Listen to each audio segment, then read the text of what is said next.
ஐயா வைகுண்டர் ஒரு புரட்சிகர ஆன்மீகத் தலைவராக உருவெடுத்தார். அவரது சீடர்கள் சாதி கட்டுப்பாடுகளை நிராகரித்து நிழல் தங்கல்களை உருவாக்கினர், அங்கு அனைவரும் சமமாக வழிபடலாம். அவர் ஒரு கடவுள், ஒரு மக்கள், ஒரு நம்பிக்கை என்ற கருத்தை ஊக்குவித்தார். சாதி ஒடுக்குமுறை மிகவும் தீவிரமானது. சாணார்கள், நாடர்கள் போன்ற தாழ்த்தப்பட்ட சாதியினர் அவமானகரமான வரிகளை செலுத்த வேண்டியிருந்தது. உதாரணத்திற்கு, பெண்கள் தங்கள் மேல் உடலை மூடினால் மார்பக வரி. கோயில் நுழைவு மறுக்கப்பட்டது.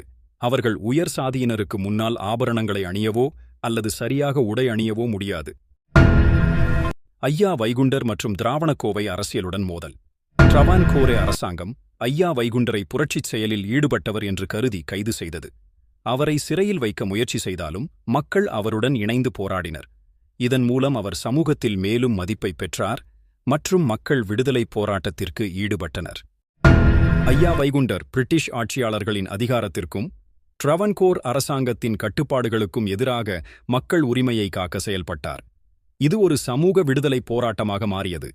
பிரிட்டிஷ் அதிகாரிகளின் எதிர்ப்பினால் மக்கள் அவருடைய அருகில் கூட்டமாய் வந்து போராட்டம் நடத்தினர்.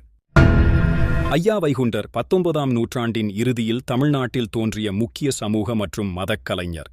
அவர் வெற்றி பெற்றதுமாக சமூக சீர்திருத்தம் மட்டுமல்ல, அவருடைய மொழி, காட்சி, செயல்கள் மற்றும் கொள்கைகள் இன்று வரை மக்களின் மனதில் பதிந்திருப்பதாகும்.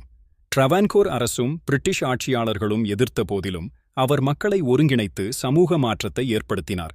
மக்கள் அதிகாரத்தை உணர்ந்து தங்களது உரிமைக்காக போராடத் தொடங்கினர். இது பகுதி 1. இந்த வீடியோ உங்களை ஐயா வைகுண்டர் யார் என்று யோசிக்க வைத்திருந்தால் லைக் செய்து சப்ஸ்கிரைப் செய்ய மறக்காதீர்கள்.